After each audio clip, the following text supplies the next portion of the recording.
So we've steamed about 18 miles, an hour and 20 minutes, and the reason we've come all the way out here is the guys on that boat over there, Sea Mistress. The skipper is a fella called Ben Stotton, and let me tell you this, he's got one hell of a story to tell.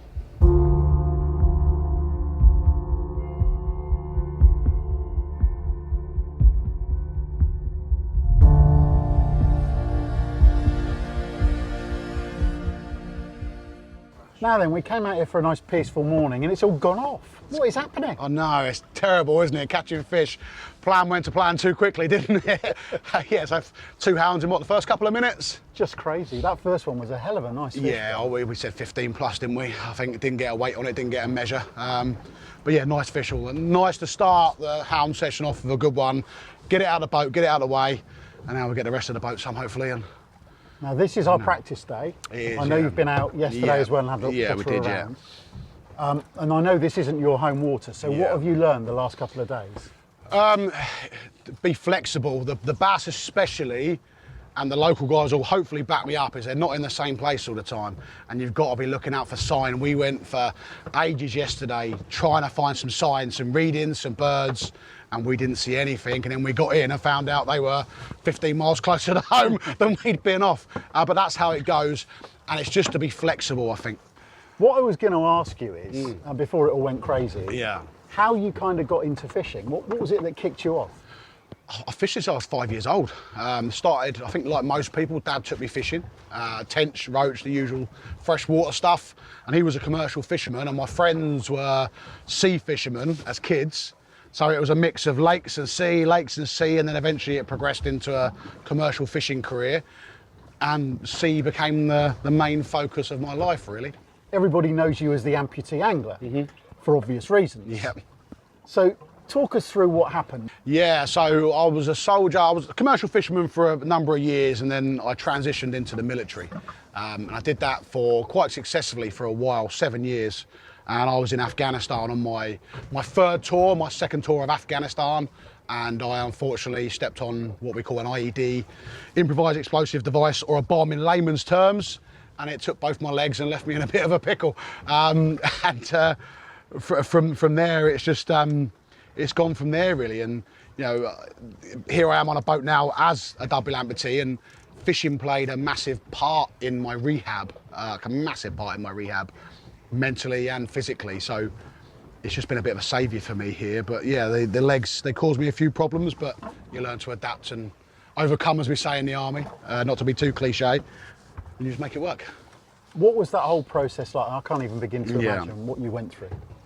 Well, the first thing is the shock. You know, the point of injury, I'm not going to go into too many details for the guys on the telly, but obviously it's a very traumatic experience, and your body goes through a hell of a lot to just overcome surviving, if I'm honest, you know, let alone where I am today.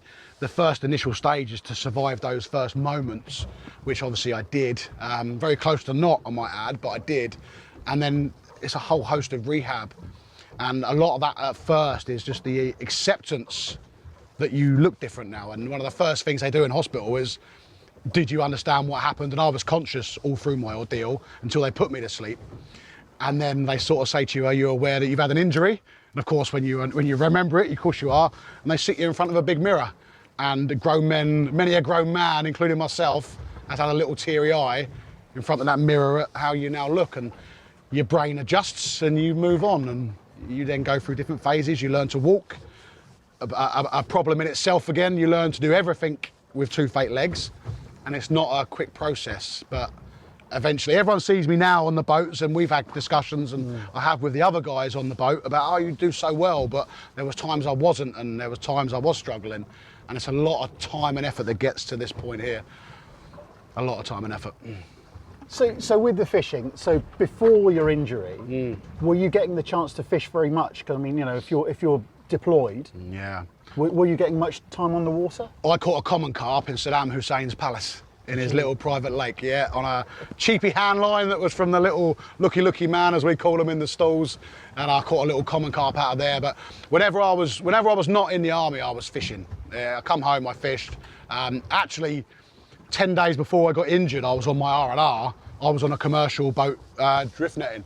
During my rehab, I was actually busting myself out of rehab to go and Well, this is what I was going to do ask some you. fishing. So how long between your injury, Yeah. how long did you spend without being able to go fishing? a good 6-7 months without fishing. Not very long, really. No, it's not very long, but it is when you fish every week or you're thinking about fishing every day. You're a fisherman yourself, so, you know, if you see a calm bit of water, you're looking at it in the car, aren't you? Same as me. But the only difference is I physically couldn't go, obviously.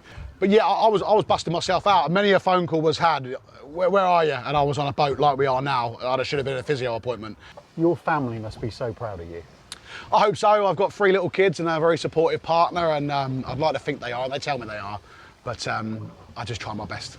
I think like anybody, especially as dads, I do find it hard sometimes as a dad with the legs missing, but the boat, this boat especially, and we've had a discussion about the upgrade that I've made from my smaller one, this is a proper family boat. Yeah. And the fact that I am as active as I am in the fishing world, because I can't ride a bike. I can't go for a run with my kids. I can't play football with my kids. I've got 2 boys, a little girl.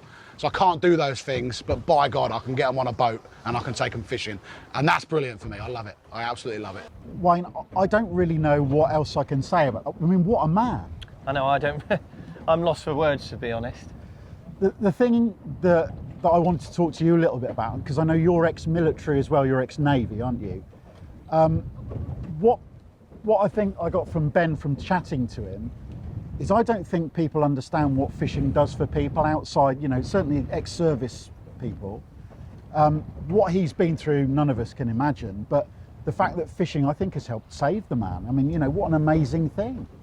Yeah, I think obviously military and maybe the NHS staff, there's lots of, you know, highly stressed jobs out there. And as a coach, when I'm out on the shore, I've noticed it's more and more professional people are getting into fishing. Right. For that exact reason.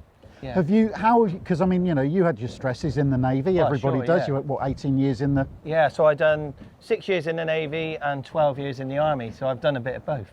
Blimey, which you've is- put in I'm both a turncoat. You are. It doesn't really happen, but yeah, it's just amazing. I once took a guy out who'd had some damage, and he struggled.